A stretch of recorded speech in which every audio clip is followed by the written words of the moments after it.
try to talk slow. So. No, honestly, speak normal. I'll sit here and say, okay. Okay, no, that's worse. Talk normal. Don't be nervous, just ignore me. Okay, no, I think I have given a talk with interpreter before, so, yeah, so it's just, I forget you're there, and I'm sorry if I talk really fast, because I don't mean to, but sometimes that happens, so.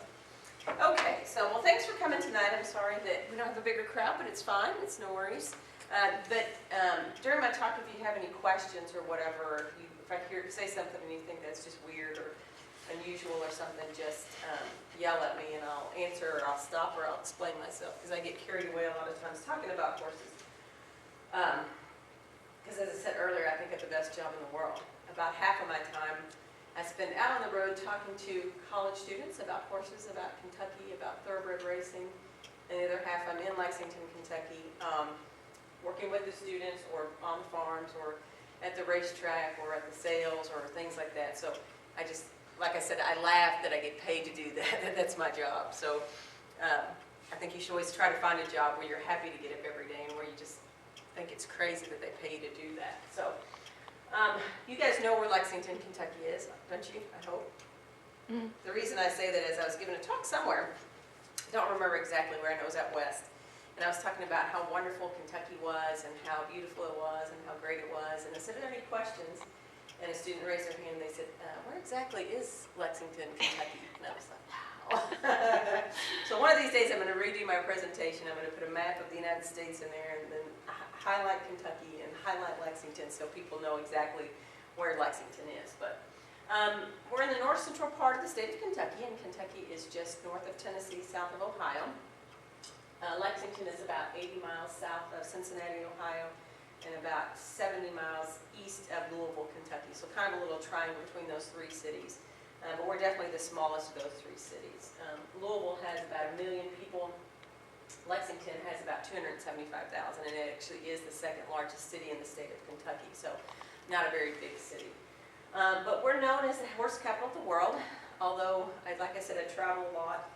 When I was down in Ocala, Florida, they told me that Ocala was the horse capital of the world. And last year I was in Newmarket, England, and they told me that that was the horse capital of the world. And I was in County Kildare, Ireland, and they told me that was the horse capital of the world. And I'm going to Australia in the spring, and they're telling me that Hunter Valley is the horse capital of the world. So I'm not really sure what the horse capital of the world is, except that Lexington has painted it on our water tower, so I think that we have the claim to being the horse capital of the world. And why we're the horse capital of the world, I don't know. Why we don't have the most horses per capita. We definitely don't have the most horses per state. But I think it's because we do have a very high quality of horses and of horse farms, better than what you'll find anywhere else in the world, whether it is Newmarket, England, or Ocala, Florida. What we have there, besides the horse farms, is a very unique infrastructure that relates to the horses. We have the very best equine veterinary hospitals there. We have 4 custom feed mills that will mix feed for the farms. We have some of the best farriers in the world there. We also have the Gluck Equine Center, which is where they develop most of the equine vaccinations and a lot of the drug tests for horses there. So we just have this very unique structure in place that supports the horse farms in the area. We do have about 500 thoroughbred breeding farms there in the 5-county area around Lexington, which is a lot. We're obviously known for our thoroughbred horses, although we have about 53 different breeds of horses in the state of Kentucky. But again, the thoroughbred is the most famous and the one we're most known for. Our second most prominent breed in Kentucky is the quarter horse. And surprisingly enough to me, our third most popular breed is the Tennessee walking horse, which I was very surprised about that, but then I forgot we do border Tennessee, and the walking horses are used a lot for trail riding and for in the mountain areas, that type of thing. But we're definitely known for the thoroughbred, and the world of thoroughbred racing does come to Kentucky, not only to breed their horses, but to purchase horses out of our sales. So I think that's probably why we're known as the horse capital of the world, for all of those things.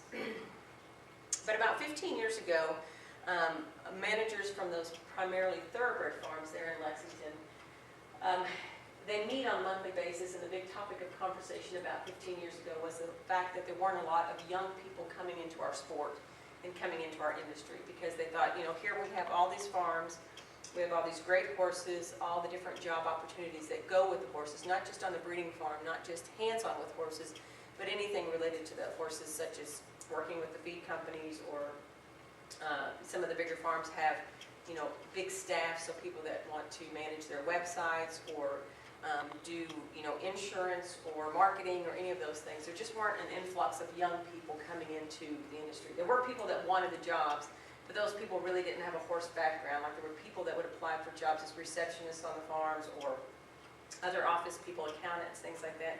But it was very difficult if they didn't have a horse background already to be able to understand the problems or the issues that were on the farms. Like, if somebody were to call on the phone and ask a question, if it wasn't a horse person answering the phone, they maybe didn't know what the person was asking, and so it made it difficult. So they decided, the farm managers then decided that we needed some type of a program to bring young people to Kentucky, to teach them about thoroughbred racing, to maybe find those students that already had a horse background who were interested in horses first, but then bring them to Kentucky to teach them about the thoroughbred industry and hopefully help them find jobs.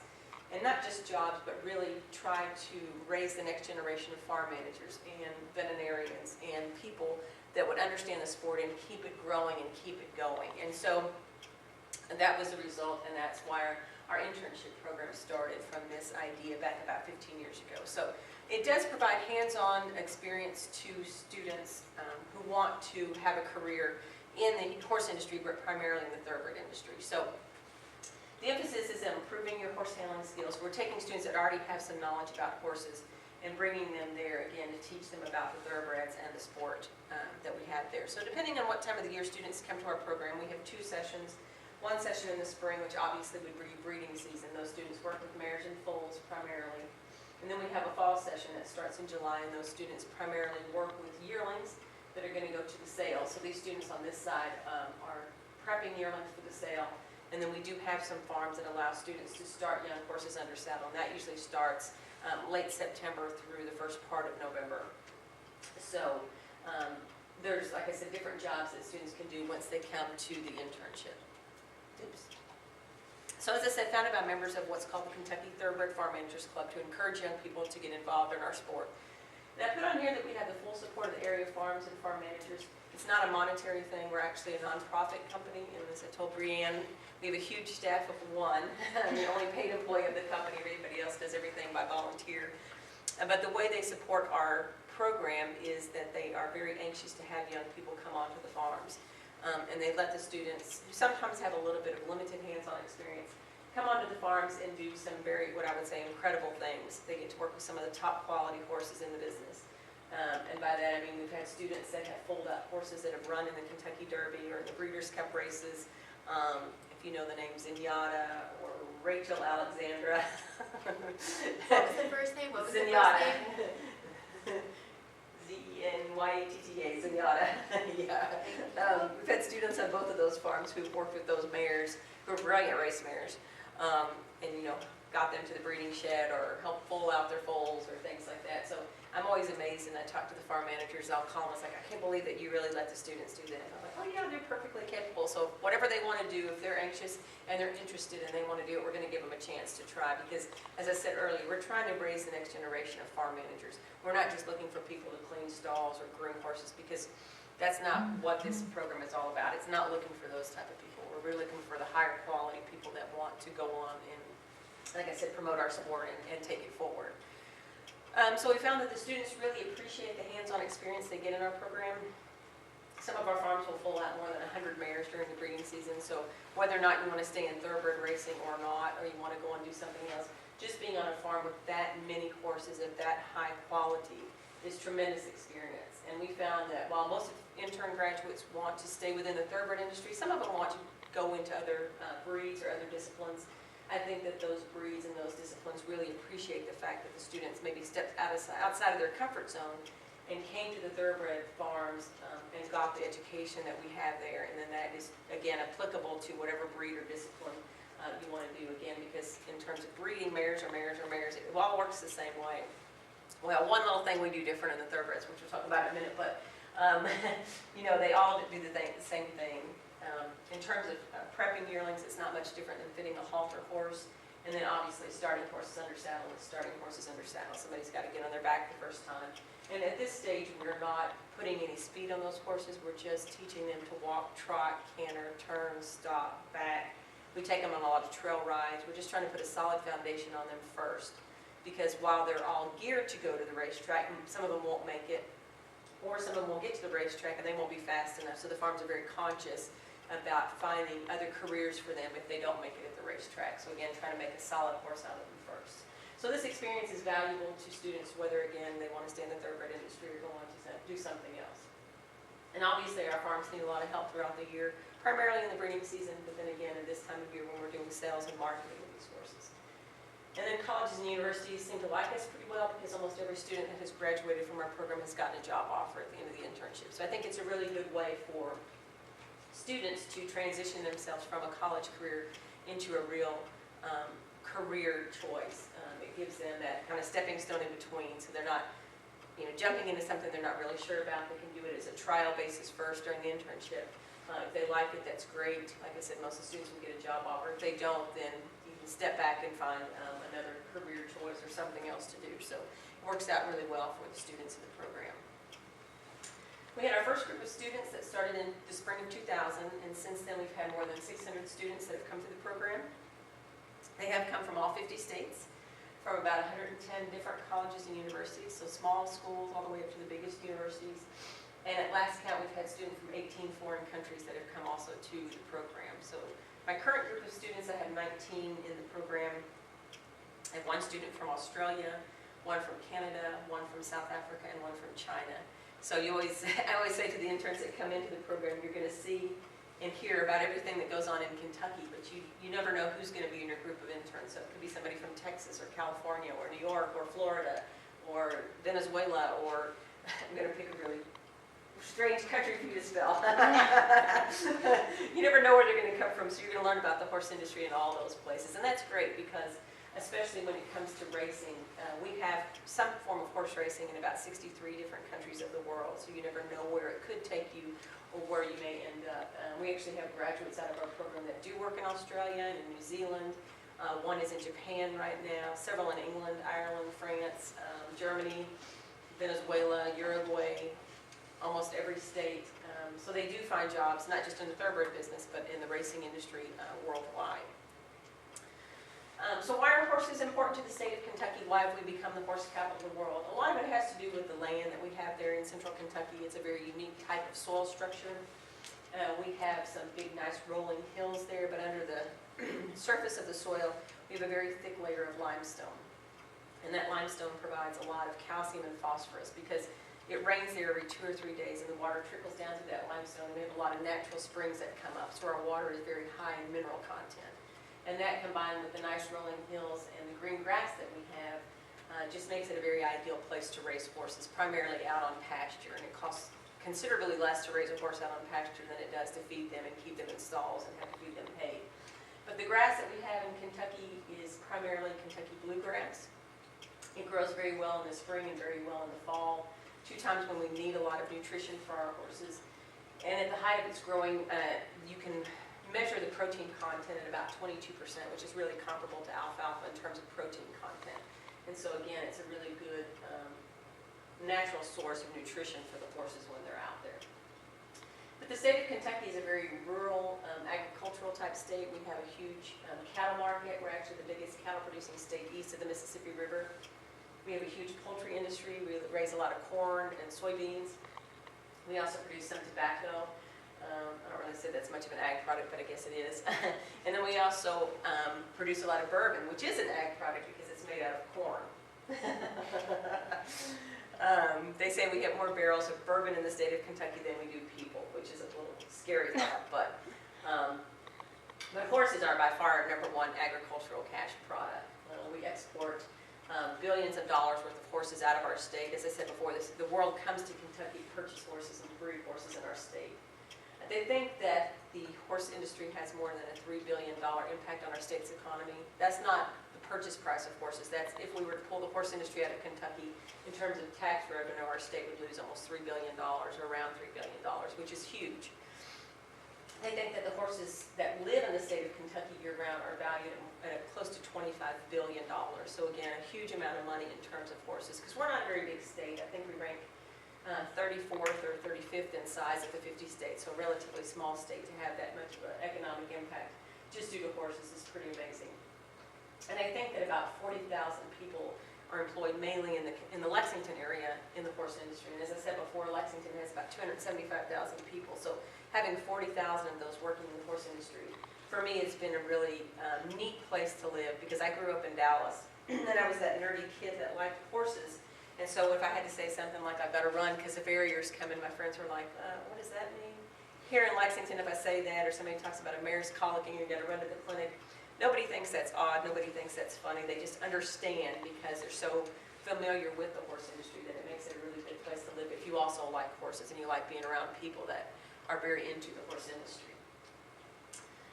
And we also have this little horse race on the first Saturday of May called the Kentucky Derby. It's the most famous horse race in the world. It's not the richest horse race in the world, but I think everybody who's involved in horse racing would love to win the Kentucky Derby. That's the goal of most people that are breeding race horses out there right now, including probably our most famous person in the thoroughbred industry, that would be Sheikh Mohammed, who's the ruler of the country of Dubai. He spends millions and millions of dollars on horses every year, and he does have farms. He has 6 farms in Lexington. His brother has 2. They also have farms in England, Ireland, Japan, Dubai, Australia, and they just bought a farm in China. So they have lots of horses worldwide, but he says his goal in life is to win the Kentucky Derby. And a few years ago, he came to our yearling sale. And on top of all those horses he has worldwide, he still spent $58 million at the yearling sale purchasing more horses. So, but he's not won the Derby yet, and I think to myself all the time, I would love for him to win it because he's put so much money in the sport, but the other side of me says, maybe he shouldn't win because he'll keep trying and he'll keep spending more money and keep promoting the sport. And that's really just a joke. I mean, that'd be fantastic if he won because I think it would even encourage him to do more and to be more involved. But the Kentucky Derby, as I said, is the most famous horse race in the world. It's been run every year without fail since 1875. So we've had a Derby every year, and there's only one winner of the Derby every year, and 76% of those were Kentucky-bred horses. You don't have to be a Kentucky-bred horse to be in the Derby, but 76% of the Derby winners have come from the state of Kentucky. So we do breed horses at the highest level, and as I said before, the world does come to Kentucky to buy horses, and that was shown actually at our yearling sale this past September. We had buyers from 49 different countries who registered and actually purchased horses at our sale. So again, that's just amazing that we have people from all these countries that come to Lexington and want to buy our horses. And part of the reason is, when we talk about the breeding side of it, if you were to rank all the thoroughbred stallions worldwide by progeny earnings, their sons and daughters who've won money at the track, 20 of the top 25 live in Lexington, Kentucky. So that's one reason why I think we do produce a high quality of horses, because we also do something that's very different. We're the only breed that does not allow artificial insemination or embryo transfer or cloning. So if you want to be a registered thoroughbred, the stallion has to actually physically mount and mate the mare. And so for that reason, because we have about 250 thoroughbred stallions in Kentucky, about 20,000 brood mares will come into our state every year to be bred to our stallions. That's probably the reason why we have so many farms there, because we have to have the space and the facilities to handle an influx of mares that want to come to our stallions. And as a state, we produce about 30% of all the thoroughbred foals born in North America. North America, for purposes of our breed registry, the Jockey Club considers North America to be the 10 Canadian provinces, the 50 United States, and the island of Puerto Rico. So actually for one state, the state of Kentucky, to produce 30% of the foals, that's a pretty amazing number. Our breed has taken a hit because of the economic downturn, but we still will register about 22,000 thoroughbred foals in North America this year.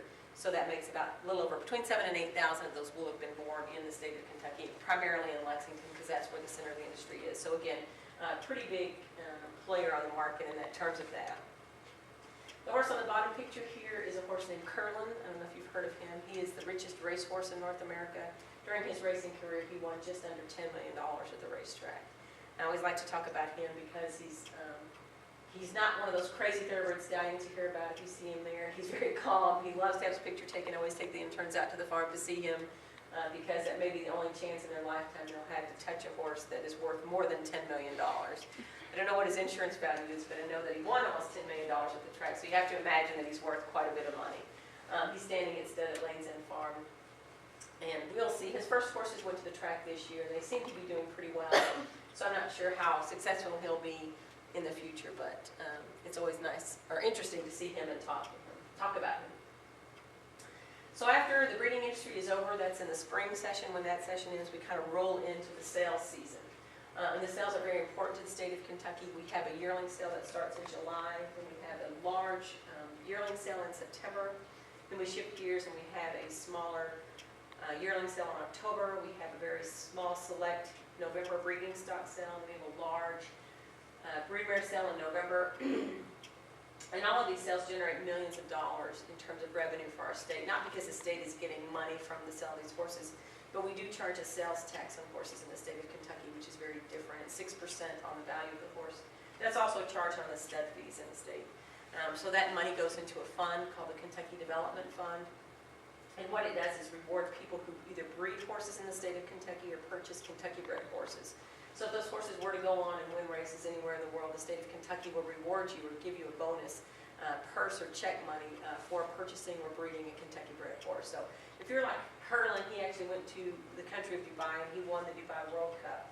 The Dubai World Cup is a $10 million horse race, so he won $6 million for winning that race. Well, the state of Kentucky paid him extra money because he was a Kentucky-bred horse, paid his owners and his breeders money on top of that money that he won at that race. And that doesn't factor into his earnings. That's a separate kind of a fund.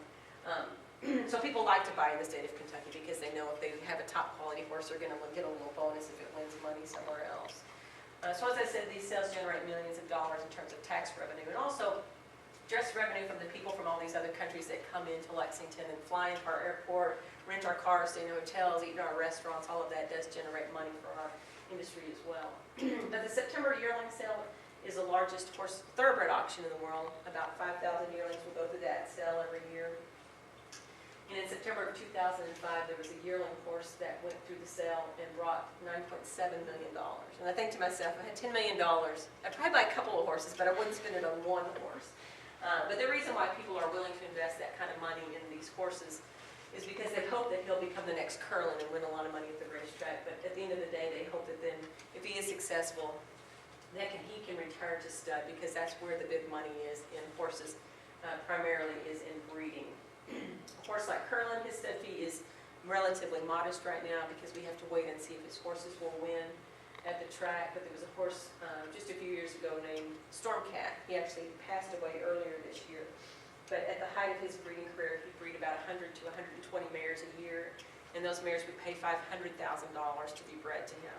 So that horse was generating about $50 million for his breeder, or his owner, during the time that he was standing at stud. And remember, every one of those $500,000 had to pay $30,000 to the state of Kentucky in terms of sales tax. So when he became infertile, it was kind of a blow to the state and to the industry just because of the loss of funds right there. But he did produce a lot of million-dollar horses in his career, so that's why people would justify paying that kind of money. And it's funny because he could only physically accommodate about 100 to 120 mares a year, just because, again, we have to do live cover breeding. But they said that at the height of his career, they were turning away another 200, 300, maybe 400 mares a year that wanted to breed to him. So just to think that people have that kind of money that they're willing to invest in horses, to me, is amazing. And that's what makes, I think, thoroughbreds a little bit different. I think really in terms of the thoroughbred industry, what we're doing on the farms in Kentucky is really more like production agriculture. I think it's not much different at a different economic level, but it's really not that much different than maybe cattle production in terms of these horses. While you can still love them and kiss them and all that good stuff, at the end of the day, they really are investments for some of these people that own them. And the sale this year and last year as well, we saw increases in the number of horses sold, the average price and the median price, and we also had a large number of what they call novel buyers, people that had never purchased a thoroughbred at auction before. So we all see that as positive signs that our industry is maybe coming back from that downturn and moving towards growth and development. So tomorrow is a very select sale in Kentucky. It's at Fasig-Tipton. I brought the catalog for the sale. This is a very select sale. It's a one-day sale, and what they do is they pick and they solicit some of the top brood mares or brood mare prospects in the world to come to this sale. It's a one-day sale. And last year, the sale produced a broodmare that sold for, well, she was a broodmare or a racing prospect, and her final purchase price was $10 million, which to me is insane that somebody would pay $10 million for a racing or broodmare prospect, but the man that bought her actually lives in Florida. And he said he bought the mare because his wife thought she was the most beautiful mare in the world, and he said he didn't care how much she would cost. He would pay whatever it took because his wife really wanted her. Wow. And I thought to myself, I wonder if you have a son or do you Yeah.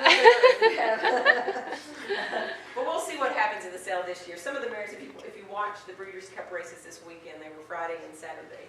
Some of those horses that ran in those races are actually back in Kentucky today, and they'll sell at the sale tomorrow. And so I was looking through the catalog earlier. There's a mare. She's going to be sold as a racing or broodmare prospect. Her name is Miss Direction.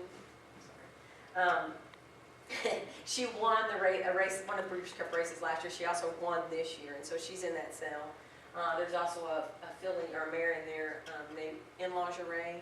She actually was she won over $700,000 in her racing career, but they took her to England and bred her to a horse named Frankel, who I guess is the highest rated stallion in the world right now. And they brought her back here to sell her just in this sale. So we'll see, guys, if you want to watch. They will stream this sale live. It starts at 4 p.m. tomorrow, so you can pull it up on your computer and you can watch it and you can see the horses go through the sale. We'll see what the prices are, but it follows up starting on Tuesday. The Keeneland broodmare sale will start Tuesday, and that is a 2-week sale. And there'll also be some fantastic mares and weanlings sold in that sale as well. So we'll see if the trend continues. Our yearling sale average this year was up, like I said. The average price of yearlings at the Keeneland September sale this year was $151,000. So a pretty fair price, or a good price, we think, in terms of just an average price for yearlings sold at the sale. You have to imagine there was, I think, 3,500 that actually sold. There were 18 that sold for more than $1 million a piece. One that sold for $2.7 million at the sale this year. But on average of all those horses, the average price is $151. So still a pretty good price, I think, in terms of horses. A little more expensive than other breeds. So that's enough about the industry and about Kentucky. In terms of our internships we have 2 sessions a year. One is our spring session, which obviously would be breeding, and then we have our fall session, which would be for people interested in sales and marketing, or also starting those young horses under saddle. And both of the sessions are 22 weeks in length, so students either have to take a semester off from college to come and spend either the spring or the fall with us in Kentucky. We're finding that about half of the students that want to do the internship now are waiting till after they graduate or to their last semester of college. And the reason for that is what I said earlier, a good percentage of our students get offered a job at the end of the internship. So sometimes I think it's better to wait till your last semester or till you graduate, and you can kind of ease yourself into a career by doing the internship, and if you love it, take a job and go on about your life.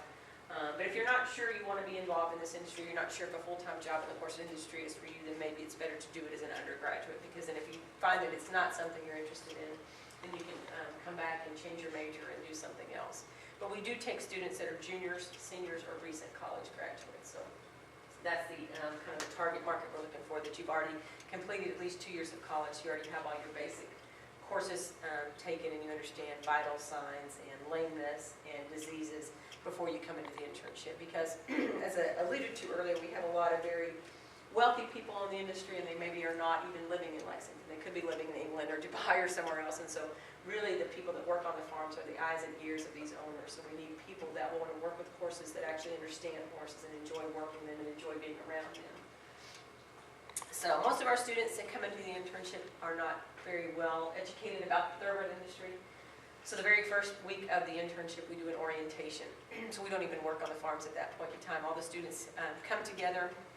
We get on a big bus and we travel around Lexington and we look at the industry. So we spend some time at some of the breeding farms looking at stallions. We go to the horse races, because some students have never been to a live horse race. And we're just trying to put all the interns on the same page, give them an idea of how big the industry is. We also, in the spring session, do a live cover breeding demonstration. We know that you know what's going to happen in the breeding shed, but a lot of students are not familiar with live cover breeding because they've only been around artificial insemination, or sometimes there's no stallions around, they just have semen shipped to them, so they don't understand, you know, what we're going to do to the mare, how we're going to get her set up and have her bred. So one of the jobs of an intern in the spring session is to take mares to the breeding sheds. We want to make sure they understand what's going to happen once you get to the farms with your mare to be bred to the stallions. We also visit the 2 We have the two largest equine veterinary clinics in the world in Lexington. Both of them have more than 50 full-time equine-only veterinarians on staff. They all have vet techs and support staff and nurses and office staff. So I think it's very eye-opening when students go to those clinics because it's nothing you've ever seen before.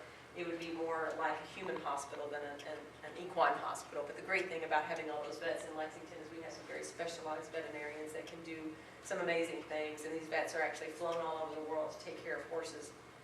Or horses are flown from all over the world into Lexington to be treated at our clinics. We don't have a veterinary school in Kentucky.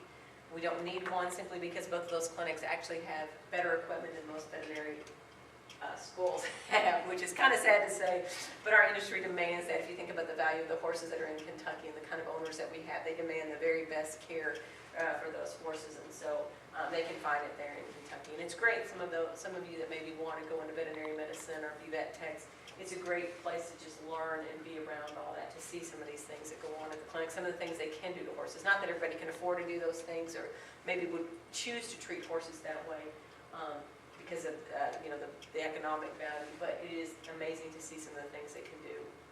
And what struck me as really not funny but odd is, one of our graduates that works at the clinic, she just gives a tour at one of the clinics when we go there, and she said, people ask me all the time, how much does this cost or that cost or whatever? And she said, we can spend as much as you want to spend to keep a horse alive or to treat whatever, but at the end of the day, you have to make a financial decision. And that's even if you own your own Shetland pony. You've got a limit on what you're going to spend for your horse.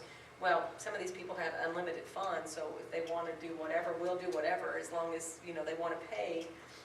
Doesn't mean they will, because at the end of the day, these horses are geared to go to the racetrack, and if they can keep them alive, it may not be economical to do that for them. So that's always very eye-opening for students as well. But again, this week of orientation is just to make sure that students understand that there's so many different careers out there, not just farm managers, not just veterinarians, not just trainers. There's so many other things that students can do in the horse industry, and that's just what I think is very good about the internship. It does open students' eyes to how many different careers could be out there or are out there. So once the orientation week is over, all the students are separated out, usually 1 to 2 students per farm. Our spring session starts in mid-January and goes to mid-June, and these students, as I said, primarily work in the breeding side of the industry. So they work mostly with mares and with foals, doing things like working with the veterinarians that come out to the farms on a daily basis to palpate mares or to treat foals. They're also getting mares ready to go to the breeding shed, taking mares to the breeding shed. They're up at nights doing foal watch, taking care of these young foals. Hopefully most of the foals will be nice and healthy, and they'll help them take their first steps out in the world, but occasionally we do have some foals that are compromised in some way, so it's usually the interns that are up at night running fluids or running oxygen or doing treatments on these little foals. In terms of how many foals you'll see during the breeding season, really depends on the farm that you're on. One of my students called me one day and she said, I'm so exhausted, and I said, why? It's always my goal to keep the interns busy and keep them tired. And she said, it's my week for foal watch, and I've been on foal watch every night. And I said, well, that's great, that's fantastic. And she said, you don't understand. She said, for the last 3 nights, we've had at least 6 foals every night. She goes, in 3 nights, I've seen 20 foalings. And she said, I'm tired. She goes, I love foals, but that's a lot of foals. And I think that's great, because where else are you going to see that many foalings in that short of a time span? Mares don't read the book. They all do something a little bit different. So that's a fantastic experience. And they weren't even through with foaling yet. I think that farm ended up foaling about 140 mares that year. So she went to almost all of them. And that's what we encourage the interns to do as much as they're willing to do, because I think the farms are very open to the students there that they want to learn. They know they want to learn, so they'll give you as much as you're willing to take, let's just say. So there's many opportunities to do whatever it is you want to do. In terms of our fall session, that usually starts in the middle of July and goes to the middle of December. Most of the students, like I said, will work with the sales and marketing side of the industry. And then again, we do have a couple of farms that will let students start those young horses under saddle. So what students do in terms of sales prep, as I said, very similar to fitting a halter horse. We teach the horses to stand quietly, to walk forwardly. We swim a lot of these horses now. We pony them, groom them, give them lots of baths. And then the great fun for the students is always the opportunity to go to the sale and show these horses that they've prepped to prospective buyers. So it never fails. The September sale is always the most famous sale. Without fail, every September I get little texts with pictures of famous people, or what I would call famous people, that are at the sales buying horses. And the big, hot 20 pictures was of Toby Keith, the country music. He has a lot of horses. He races a lot of horses, and he keeps some horses in Kentucky. But he must have been to every farm that my students were working for, because all of them would send me little pictures. Look who's in our barn today. Look who's in our barn today. And I thought that was so exciting.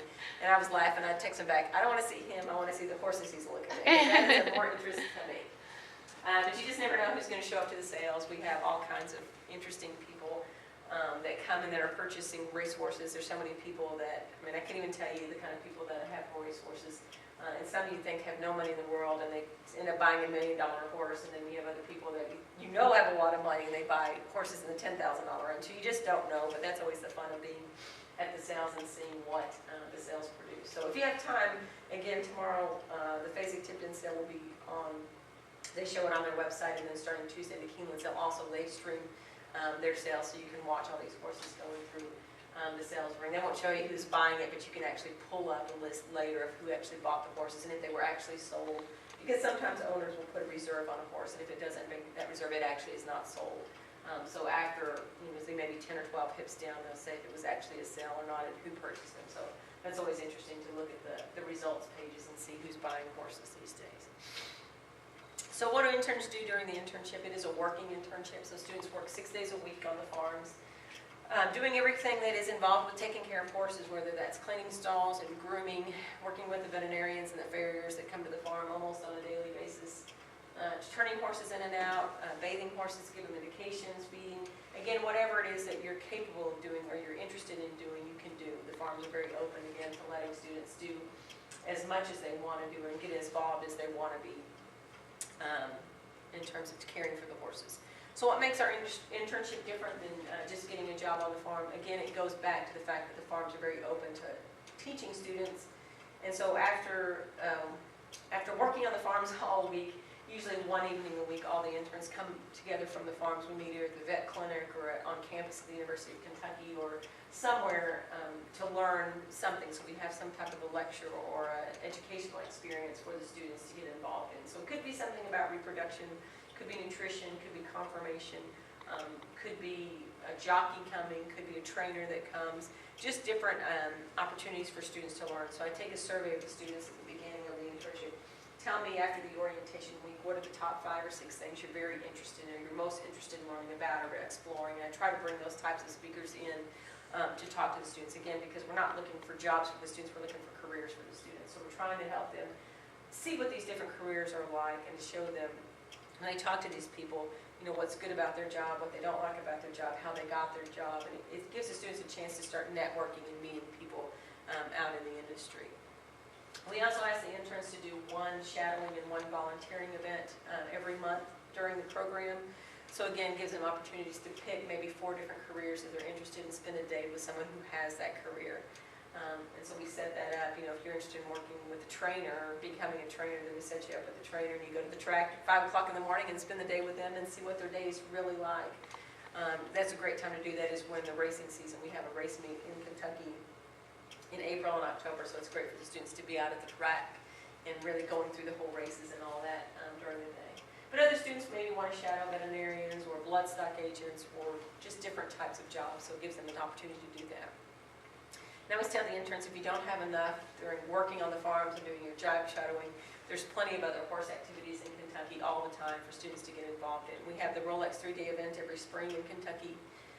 In addition to our flat racing, we have a racetrack there in Lexington and Keeneland. We also have Churchill Downs at 70 miles away. That's where the Derby is. We also have another racetrack about 60 miles north of town on the way to Cincinnati. But we also have steeplechase racing in the spring that's racing over the jumps. We have a harness racing track in Lexington for those people that are interested in standardbreds. During the internship, we were at thoroughbreds, but again, there's always opportunities to do other things. At the Kentucky Horse Park, there's always horse shows and rodeos every week. There's polo at least twice a week at the horse park. And then, you know, we had the World Equestrian Games in 2010. We're actually bidding to have them again in 2018, and then I bet we'll have a pretty good shot at getting them back in Kentucky in 2018. I think most people had a really good experience there in Kentucky. We're so set up for it now. That I think it probably is going to almost be guaranteed. I hate to say that. But a lot of people don't know when Chicago bid for the last Olympics, they were actually going to do the equestrian sports in Lexington because it's just a 6-hour drive from Chicago to Lexington. We were already set it for the World Games, so had they gotten the Olympics in Chicago, we would have done all the equestrian activities there at the horse park as well. So we're set up for all kinds of stuff there. So I tell students what you get out of the internship is what you put into it, and that's for sure. You know, those students that really ask a lot of questions and volunteer and, you know, offer to go to the clinic with a sick horse or anything like that, those are the students that really get the most out of this internship. They really immerse themselves in it. Those are the students that usually are most successful in terms of getting a job at the end of the internship. So what kind of students are we looking for? The best of the best, obviously. Again, we're trying to get the cream of the crop. That's why I spend a lot of my time out on the road talking to students. But those students that are mature, motivated, flexible, have a good work ethic, and they'll really have a sincere interest in our sport and our industry and seeing what is available and what is out there. Those are the kind of students that we are really looking for. It's not for everybody, honestly. It's very emotionally, physically, and mentally challenging. So it is tough. Again, it's a 6-day work week. Most students work about 48 to 52 hours a week. And then we have homework assignments and other things for them to do. But it is all geared towards, again, finding students' careers in our industry and our sport. So what students do after the internship? Those that have not finished their degree have to go home and finish their degree. That's my requirement. It's important to have your degree. The majority of those students will find or take positions on the farm. So a lot of them do end up as hands-on positions. It's great for me. We've only been doing this, I guess this is our 14th year, but we already have graduates that are managing farms or broodmare managers or yearling managers. And it's always amazing to me because they're now asking for interns to come onto their farm. So they're supervising new interns coming in. So I think that's really great because they have the best idea of what it is like to be an intern. And so they're really good mentors for the students. A lot of our students, are a good percentage, apply to veterinary school, and I think some of them maybe have applied before, didn't get in, did our internship, and then they got in the next time because I think it's very hard.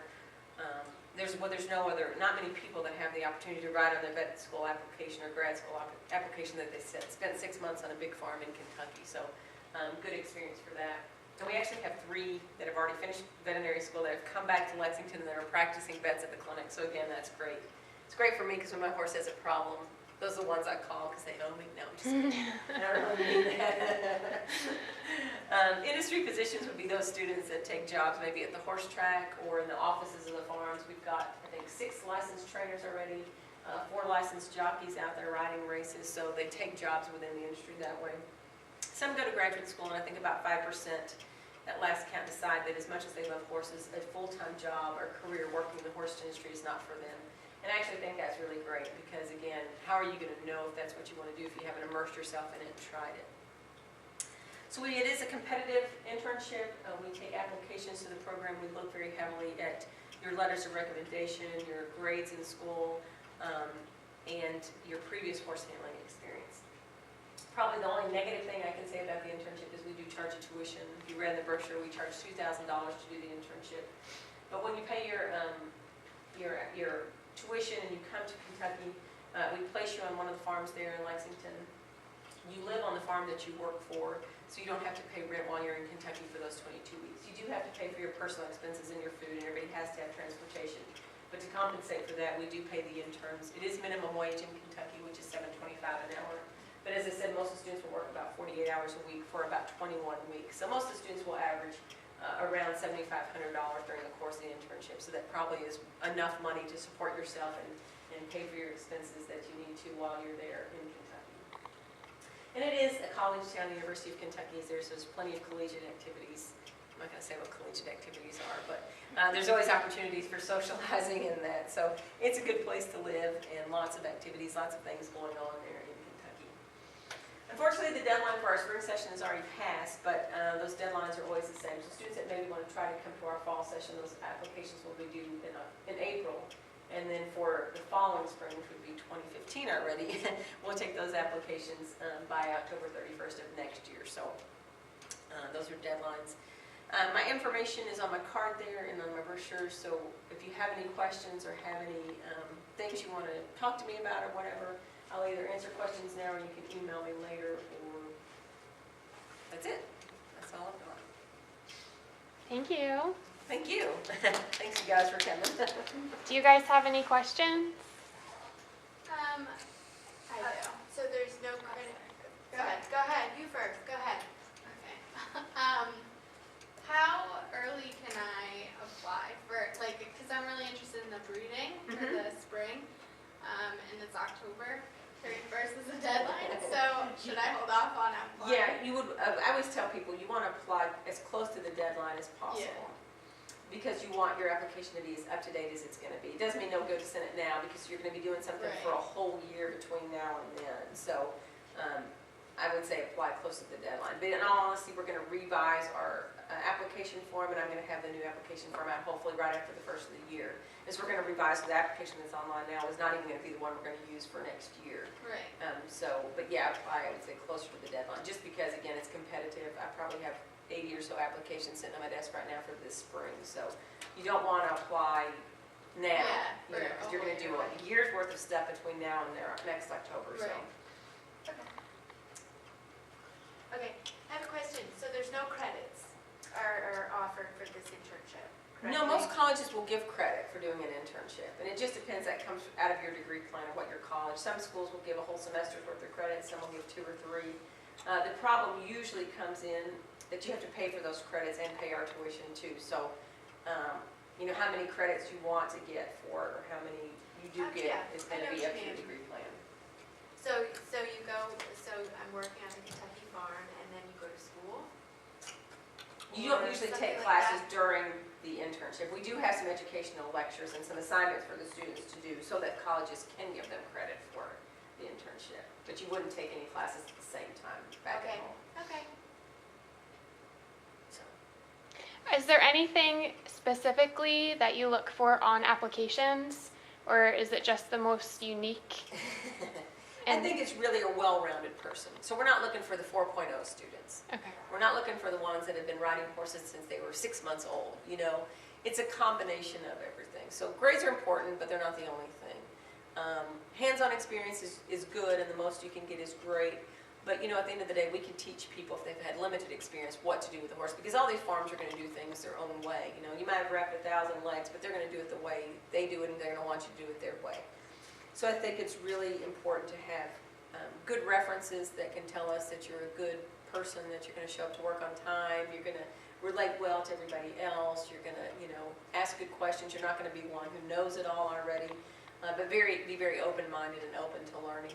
But also, you know, it's got to be more than tell me you love horses, because everybody loves horses, you know. So it's really somebody who's very interested in what we're doing and in our sport, and finding about what things can be done in our sport, in our industry. Those types of things are important. But we really look heavily, I think probably the most heavily, at the letters of recommendation, because I can't send somebody to a farm to work with $10 million brood mares if nobody will vouch for them and tell me they're a good person and they're going to, you know, go by the rules and those types of things. So that's always, I think, really important.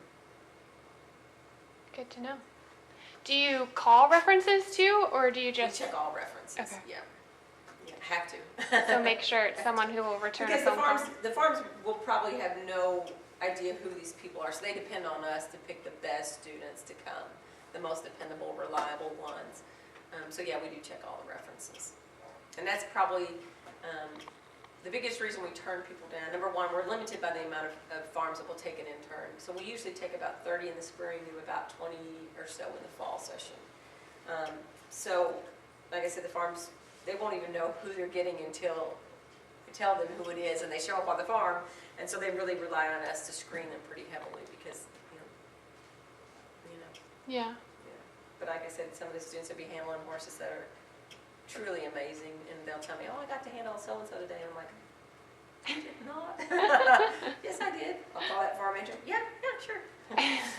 So they probably are our biggest, I would say, the horse that has done a lot for our program, not by any means financially, but a horse named Big Brown, who won the Kentucky Derby. He also won the Preakness, and he probably would have won the Belmont, which would mean he would have been the next Triple Crown winner, but he threw a shoe coming around the final turn at Belmont and tore off half his hoof, so the jockey pulled him up and didn't let him finish the race.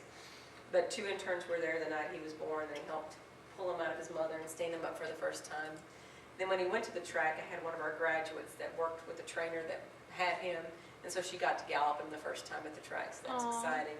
And then when he retired to stud, we had an intern that was at that farm, and he was assigned to Big Brown to groom him. So I'm thinking, oh my God, this is a horse that won, $5 million, and all these interns have had their hands on him. So I tell the interns every year, you write down every horse you've touched If it doesn't have a name yet, write down who its mother and its father is and the year it's born, because every Kentucky Derby day, I get text messages of these little foals. They're pictures, and it's like, that was horse number 5, that's horse number 12, that was my baby on the farm, you know, and here they are in the big race, and that's always exciting for them and for me too, you know, because I think, one of them will win, and some of them have won. Yeah. So that's always fun.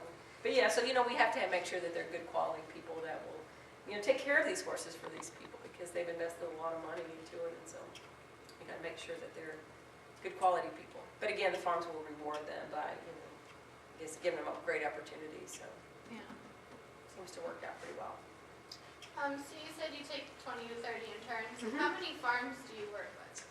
It just depends. Like right now, the 19 students are on 15 different farms. So most of the farms have 1 intern, but a couple will take 2. The most interns I put on one farm is 3. But if we were to have like 3 students from here, you would not be on the same farm. I'd Right. spread you out, because the other purpose of the internship is you have to meet other people and network, and Yeah. I don't want you to hang around with your own friends. That's no good. That's no Right. fun. You've got to get out and meet other people. So I did have 4 students at one time from Michigan State, and they were like, oh, they were all sure they were going to the same farm. I was like, no, you're going to that one, you're going to that one. On opposite sides of Lexington. So it makes you get out there and meet people and do different things. So. But yeah, most of the farms take 1, some will take 2 at a time. So, and actually, sometimes I think it's better if you're the only intern. It makes it a little more special, and you don't have to compete with anybody else. Because inevitably, when we have 2 interns on a farm, even if they don't want to, there is some level of competition between them. You know, Yeah. I can clean a stall faster than she can. It's not about who can clean it faster. It's about doing a good job. So, anything else? But you've got my card there, so you can call me or email me if you have questions. And again, watch the sales tomorrow and see how these mares do. Let me tell you, those numbers are the ones who I think are going to bring a lot of money. Just so you can watch. I think. Where is she?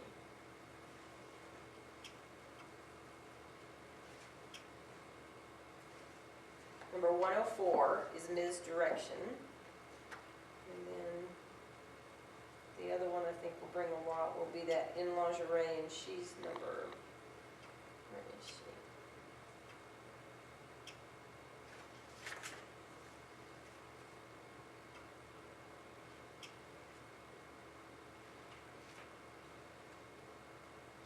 Number 73. So let's see how much she brings. Just out of curiosity, because right now I'm in the middle of brainstorming for our next career panel. Can you tell us a little bit about how you got into this career? Where I am? Long story. I grew up in Dallas, not from an ag background. I think I'm the only person in my family that has anything to do with horses, except my grandfather did like to, he lived in New York, he did like to go to the racetrack. My mother said horse was my first word, and she's not sure where they came from. So I've always loved horses. But in all honesty, I've always loved race horses, and I'm not sure where that is. Like, I had no desire to show horses or anything like that, but couldn't really get my hands on any horses until I went to college. Because we lived in Dallas, not in the suburbs. There's no place to keep horses. So I went to Texas A&M. I have a degree in animal science, and then I have a second degree in ag education. But during my undergraduate years there at A&M, I worked at the horse farm. So I learned how to handle horses and be around horses then. And at that time, and I don't recommend this to college students, but there were a group of us that actually purchased a racehorse. Oh my gosh. As undergraduates, there were 5 of us in our little syndicate. We bought a yearling at the Texas Thoroughbred Breeder sale. We did get him to the track. We paid $5,200 for him, and he won about $45,000 at the track, so that was exciting for us. We didn't really make any money, because if you think about how much it takes to get them to the track, and we did have one of us in the group was the trainer and took out the trainer's license, so we didn't have to pay a trainer, but just all the other expenses. So we had a great experience, but I went and sought out the people that bred that horse. Turned out to be Robinson Farm in Fort Worth. Didn't know it at the time, but they were the #1 breeder in the state of Texas. Pretty odd. But they were looking for a manager, farm manager. So actually they ended up hiring me. I worked for them for about 5 years. We had about 130 brood mares. We had 3 breeding stallions. We had a grass track and a dirt track on the farm. So we trained horses off the farm. I bred a lot of horses, took a lot of layups, horses that were being rehabbed from injuries at the track. We did some sales prep at the farm. So it was really a full-service thoroughbred breeding farm there in Fort Worth. I met a lot of people in Kentucky because about half of the mares from the farm would go to Kentucky every year to be bred at the stallions there. So half stayed on the farm and the other half would go to Kentucky. So I met a lot of people in Kentucky that way. They decided, they were a little bit elderly, they decided they wanted to get out of the business after a few years, and none of their kids wanted the farm, which was heartbreaking to me because it was just like a farm in Kentucky. Big colonial mansion, the 4-board white fences. It was just fantastic. And so I thought about going to Kentucky at that time, but there weren't many females that were managing big farms. Back then, it was mostly males, which is not the case anymore.